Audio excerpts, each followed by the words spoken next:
Hi, this is Dr. Lori Baudino, and I'm doing collaborative check-ins today with Melissa Epstein. She's an occupational therapist, and we're excited to share, as I always have been, sharing this work and letting parents and providers know what is out there. And Melissa, you have some exciting news because you're starting a new program. Yes. I've just recently, within the past month, opened up Thrive Occupational Therapy, concentrating on pediatrics from 0 to young adult. So I'm really excited for this next chapter. Yeah, and Melissa, you and I touched base because we share this like-minded understanding and passion for really supporting the whole child. Looking Yes. at, how the sensory system, how the body affects our learning, our planning, our relationships. And so I'm excited for us to jump right in and really talk about giving some examples of what do we mean by the sensory system and what that looks like in children and why does it matter? Right. Well, it's actually very interesting because a lot of people know about the main senses, right? We've got our touch, our taste, our smell, our hearing, our sight. And those are complicated enough. And then you jump into the three hidden senses, as we call them, with proprioception, the input we receive through our joints and muscles, which tells us, where our body is in relation to ourselves, the walls, other people in the area. We have our vestibular system, which is our balance and how we know our relationship to ourselves and gravity. So are we upside down? Are we right side up? Are we moving? Are we stationary?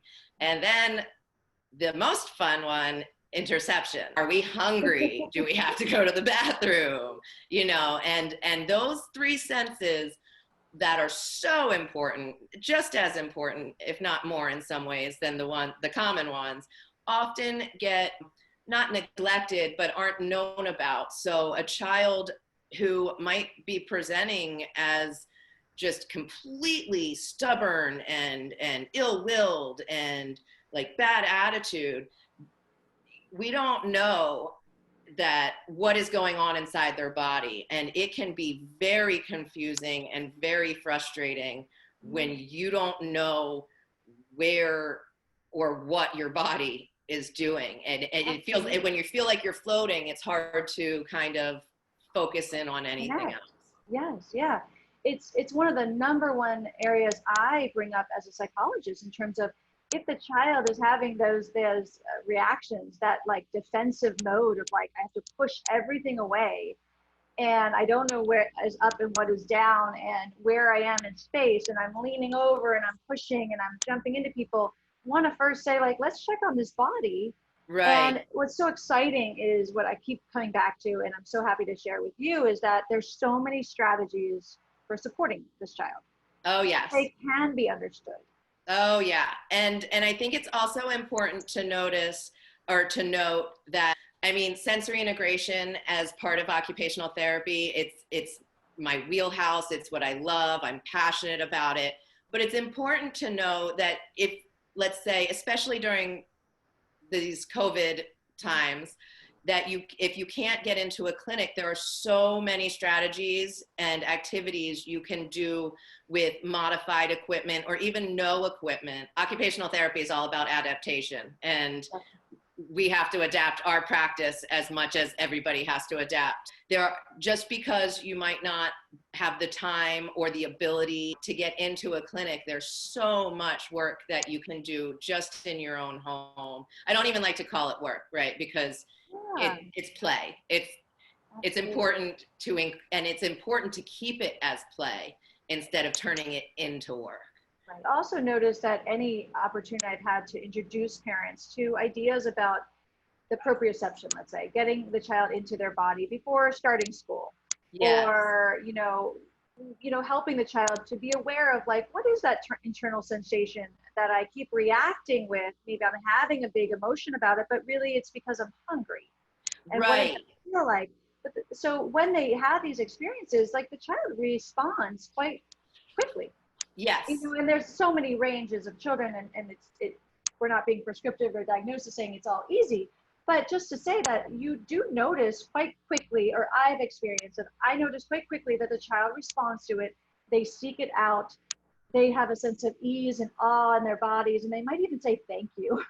They Oh might yeah, even feel like, and you'll notice they start asking for it themselves. A child might come over and take your hands and press them into their body for that deep pressure. Or when they ask for a snack, you might notice that they're requesting something extra chewy, or, you know, there's so many great things that can provide both nourishment and the proprioception that they need. And they really, kids are their best allies and therapists in a way. They really, we provide the opportunities and they lead the way in what we do in OT and sensory integration. It's 100% child-based, and it's really exciting to be able to now move into an area where I can take these strategies and move in and bring them to people's homes, and really, especially with this new Zoom school where kids are used to 5-6-year-olds who are used to going to school and having that movement and that socialization and all these different experiences, are now expected to perform and sit in front of a computer from 8:30 to 2 p.m. where, quite honestly, I can't physically do that. My brain is going to turn off well before that deadline. I'm going to start throwing tantrums. So like these tantrums that people are seeing, it's very exciting to be able to now kind of use SI and use what I've learned and know about executive functioning and organization to help go into homes and schedule out the day, create a conducive work environment, you know, provide those strategies. Like maybe you need a body break. Maybe when it's time to go get a snack, we need to do wheelbarrow walks over or jump, you know, because you'll be able to, I think people are very in tune with their own children. And even when they can't put their finger on it, they can see what they need. They know they need something, right? I'm not in the belief that all children are just set up to make your life miserable with this homeschooling. They are definitely feeling something they cannot express. And there are strategies to fully decrease that. It might not go away. And even more exciting, these strategies help the children start to realize what's going on and express it so it doesn't get to that point, which is really exciting. Well, it's interesting even when you say this word of they can't express it, right? And that's often something that you and I may hear from parents. Like, they're not telling me what's going on, right. But when you and I work with the body, they're constantly telling us, you know, if a child is laying down, if a child's bouncing up and down, if a child's pushing against something, all that information is its language, you know? And so I feel like it's so wonderful to say, okay, well, we can't quite jump. I read a story with a child the other day about a bunny rabbit, a video of a bunny rabbit. The bunny rabbit's jumping during reading time. Right. And the teacher's saying, you're not being a good listener in this video because the bunny rabbit's jumping. And I was saying to the child, is the bunny rabbit bad? Is jumping bad? And he said, yes, it is. Oh. And I said, it is? And he said, yeah, because he's not listening. And I said, well, jumping is not bad, but we can't jump while we're listening. But what other parts of our body could jump while you're listening? And so making those adaptive choices of like, can you jump your eyebrows to be interested in the story? Can you jump your breath and your body work? Can you find another time to jump? And so we don't want to, you know, penalize our children for communicating and expressing, because we're saying to them, tell us what's going on. But yet when they are, we're saying, don't do that. So they're expressing themselves. And what a great idea. I was thinking this little bunny rabbit was communicating he needed some input in order to sustain his attention and sit still. Exactly. That wasn't in the video at all, but. And you know, it's not even that some children, quite honestly, can fully be paying attention and bouncing up and down and listening. They are full body listening. In order to listen, they might need to bounce. So, right, we need to provide that wiggle seat or something that allows them to stay within that social constraint and not distract everybody else. One thing I encourage is, if you have to, turn that camera off for a second and let them kind of get their wiggles out, you know? So there's, like you said, there's so many different strategies and ways, even for a very young child, to start reframing things in their brain so that it's not a deficit, it's a difference. You know, like a learning. I love that you said that. Even in terms of just giving them an opportunity, giving adults the opportunity to realize that there is a differentiation between what they're capable of, even if they're not doing it the way the parent would like or the educator would like. And that then we teach, that's the kind of the emotional side of like the social cue, the social learning, like you're talking about, is that you're actually sitting still as an etiquette for the other person. It's not because you can't listen, it's actually because the other person isn't able to conjure up words while they're focused on you jumping. So you're just doing it for the other person. And yeah, you're not being distracted by it, but you're distracting others. So how can you reel it in? Help the group. Yeah. And I think it's also important for parents to realize that about themselves right now as well. We need to, as adults, prioritize and deal with things in a way that decreases the stress for everyone, right? Because our children can really vibe, I don't care how good you are at hiding your feelings, your child is going to notice if you're tearing your hair out, right? So I don't think there's anything wrong with, as a parent, kind of taking a step back when you need a moment and using the same exact sensory strategies, checking in with your own body, seeing what you need, and really prioritizing what is most important. Is it most important that my child wakes up and follows a specific routine throughout the day? Is it most important to me that, I don't know, math homework gets done first? Whatever is the family priority is the way to go. And the support structure that needs to be there for the family, for the parents to know there is no right answer right now.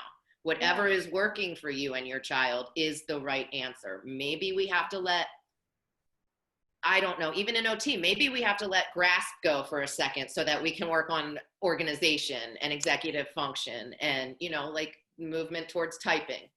Possibly. We're going to adapt, not fix. There's nothing that needs to be fixed. It just needs to be tweaked a little bit. Yeah. I love that you're saying that. And I think it's something that parents can have permission to keep coming back to. I know even in my experience as a parent myself, of just kind of reassessing, like, what is the expectation, and it may change over time, and it may be different than when they were in the physical classroom and you had big visions for what they were supposed to be doing. But then as you're filling that in, plus being at home, plus your work schedule, plus everything you're talking about, of just like, what are we expecting of each other so that we can be feeling those wins, feeling that success, feeling those connections, versus it being a frustrating day one after another. Right. And I really think, especially in these times, the phrase, as cliched as it is, "it takes a village," is like so important to remember, because we're not, even though we're currently physically on little islands of our own and not supposed to be interacting with people physically, we have to remember that,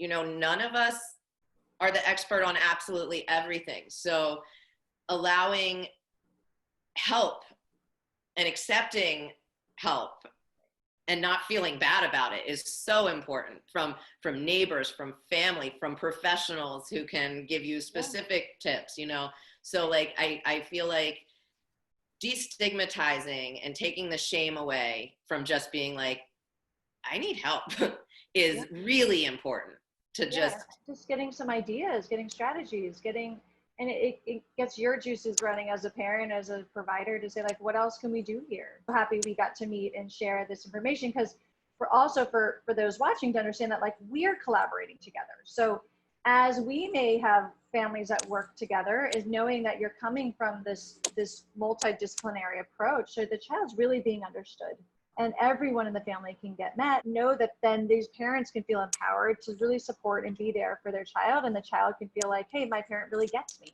Right. Yeah, I'm very similar in that I always keep a very open line of communication with my parents and try and act more as an ally and a support in any way I can. I always encourage calling or emailing at any time with, even something you think is super silly, it probably isn't. And there's probably something that we can figure out together, because although I might be the expert on sensory systems, you are the expert on your child.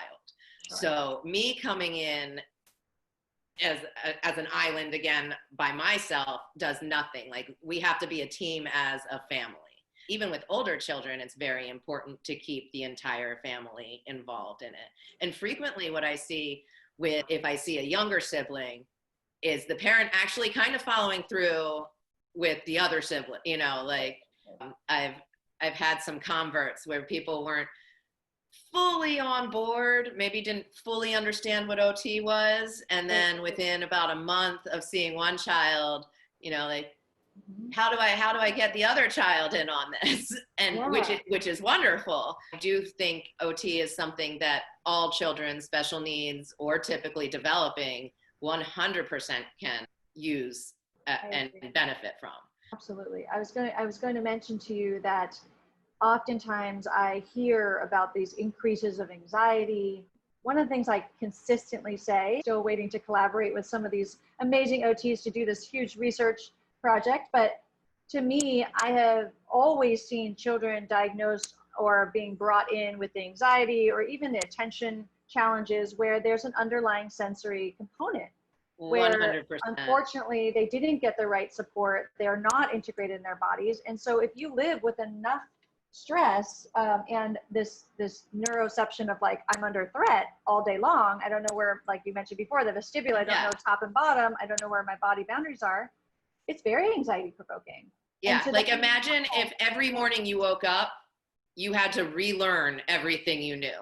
Like if walking and getting out of bed even was like every morning a new motor plan or a new sequence of movements that you had to figure out, and you feel like you're floating off the ground, it produces, like you said, so much anxiety. A lot of us adults had these little, like, our pet peeves. Yeah. The pet peeve was something you couldn't control. Like you didn't know it was a quote pet peeve. And it just literally just tapped you every day. Like you got overheated. Yep. Throughout the whole day. Or little sounds that people did. Or you couldn't really feel like you're focused, couldn't get feedback. You couldn't read those cues. That's going to feel really, really threatening. Yeah. Yeah. And when you imagine when you have zero control over the inside, how scary it is about knowing that you have, because none of us have control over the outside, right? So at least some of us, to not be able to relate to the outside world in that way and to feel so discombobulated definitely adds to the anxiety. I'm glad you brought it up, because I have to say, and again, I'm not a physician, I'm not a doctor, I'm not diagnosing, but just anecdotally, there are very few children I have worked with that have a diagnosis of pediatric anxiety that do not have some sort of underlying sensory issue. And I experience the same thing.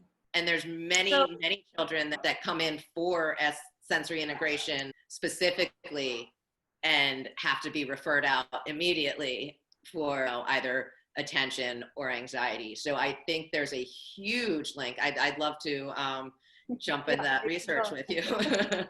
Yeah, and I think the reason why I'm even bringing this up is just that now more than ever during this pandemic and during this time in our politics and during this time in our world is that when these feelings come up and when parents are experiencing that in their children, that we actually could support them first with those survival, responses of like, let me make sure you're getting food, water, safety, your nervous system's feeling organized, and you have that sense of your body. And then on top of that, we can address the emotions of what's going on in our life. But without that foundation, there is that missing piece. And it's so great to know that we, again, have those tools to support children. And parents might be seeing it more now than they ever thought because they didn't see their children as much, or, the parents on their own stressors. So there's a lot of added pieces to this. But again, just emphasizing that we can look at the body for a lot of our answers. Yeah. And it's not something, some things are very, very subtle.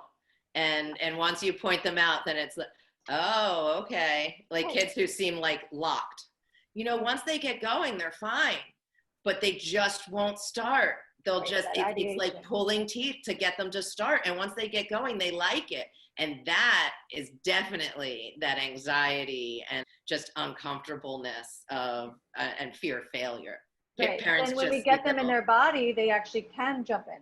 So it's kind of taking that preventative step, not even just mentally or through words, but like get into that body, feel present, feel empowered, feel ready. And now let's go step into whatever we need to. Yeah. I always encourage some fairly intense type of movement with a lot of proprioception prior to sitting down. And then I encourage frequent breaks, even if that is like in between classes, getting up to get a drink of water. Like I said, I really encourage like finding a creative way of moving back and forth, like maybe a weighted, just to get that extra input and really prepare the body, you know, because we gotta feed the body so the body can feed the mind, and it's all linked. And just, it's, when one thing is out of place, it can all just, you know, like, or like emotional breakdown because they had to wear the yellow pants instead of the blue pants. I can guarantee you on a typical day, that's probably not going to set off most children.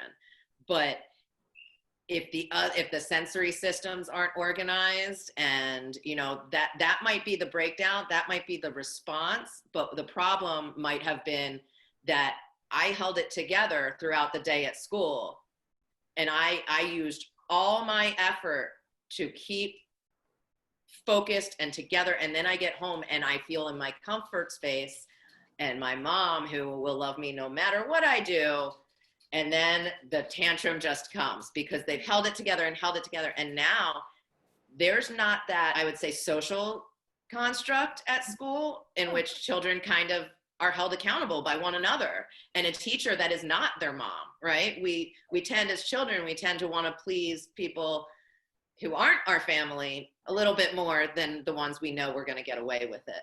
So I think parents are now seeing that the children aren't getting the socialization, they're not getting that social construct of kind of all being held accountable together and holding each other accountable, and these tantrums are happening even faster. So well, I'm also hearing you're talking about bandwidth of like how long a child, we all have different, you know, boiling points, yeah, I would say. And so, you know, just getting to that breaking place could be different on different days, different for different children, but you know, how long that ability can be sustained until it needs to overflow. I always use this example of this boiling pot of water, and if you put the lid on too tight, at some point it's either going to burn inside there or it's going to come seeping out. Yeah, it has to go somewhere. The energy has to go somewhere. Right. And or just the ability of like sharing that load with a parent, sharing that ability to say, I feel this way and I'd like you to have some of it because I know you can have it, and know what to do with it, but it's too much for me. So here you go. You share this with me, and it makes it a lot more manageable.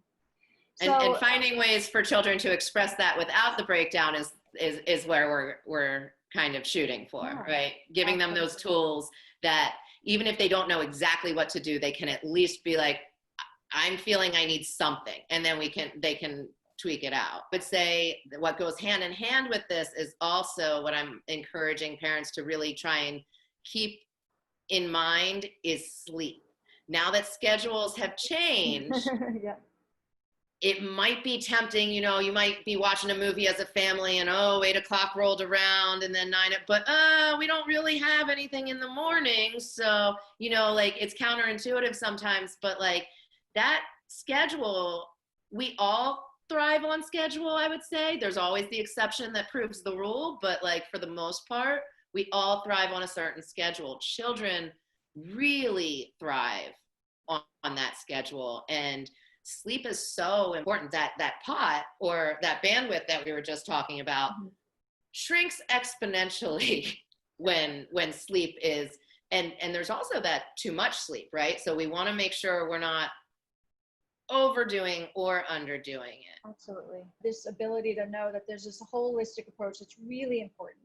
Oh yeah. Socialization, you were mentioning parent involvement, what's happening in the home, even the environment, how you set it up. So where can parents find you? Yes, I'm located in Mid-City, Los Angeles. I currently am doing telehealth and in-home around the Los Angeles area.